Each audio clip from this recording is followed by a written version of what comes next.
Muga wiiki eno tulinamu the return of Eddie Kenzo ng'ava mu America, azze n'award the African Best Entertainer in USA. Tulinamu abayizi b'e Makerere okwekalakaasa baabirabaawo because of the 15% increment in tuition ng'abaana beekalakaasa. Then tulinawo enkuba eyayonoonye enju y'omupoliisi. Naye ne weebuuza omusirikale in fact n'emyaka kiraga gy'alimu ng'aludde ng'asaavinga the police force, but enkuba n'eyonoona enju and displays such nga bifaanana bityo.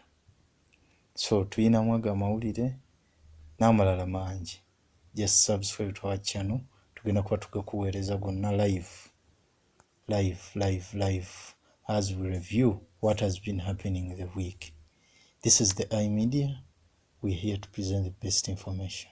Subscribe to our channel.